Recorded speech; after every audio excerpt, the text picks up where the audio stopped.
5 August যে লক্ষ্যে March two Dhaka করা হয়েছিল সেই লক্ষ্য অর্জিত না হওয়া পর্যন্ত লড়াই চালিয়ে যেতে হবে বলে মন্তব্য করেছেন জাতীয় নাগরিক পার্টি এনসিপির আহ্বায়ক নাহিদ ইসলাম।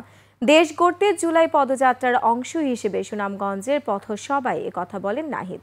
সুনামগঞ্জ প্রতিনিধি আব্দুস সালামের তথ্য ছবিতে ডেস্ক রিপোর্ট। জীবন অবাক না করলে কে করবে? 28% মিল্ক ফ্যাটের অবাক করার সাথে ফ্রেশ মিল্ক পাউডার। জীবন অবাক করুক প্রতিদিন। দেশ গড়তে জুলাই পদযাত্রার 25তম দিনে শুক্রবার সকাল থেকে সুনামগঞ্জের বিভিন্ন স্থান থেকে এনসিপির নেতাকর্মীরা এসে জড়ো হতে থাকেন।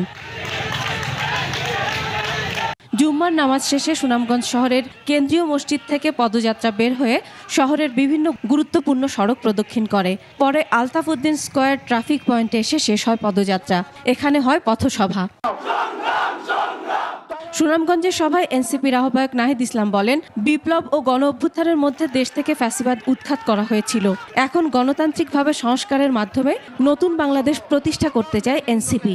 একটা নতুন বাংলাদেশ, নতুন বন্দোবস্ত প্রতিষ্ঠা না হওয়া পর্যন্ত আমরা 5ই আগস্ট যে গণভবনে গিয়েছিলাম, আমরা যেই লক্ষ্যে মার্চ টু ঢাকা করেছিলাম সেই লক্ষ্য অর্জিত না হওয়া পর্যন্ত আমাদের লড়াই চালিয়ে যেতে হবে।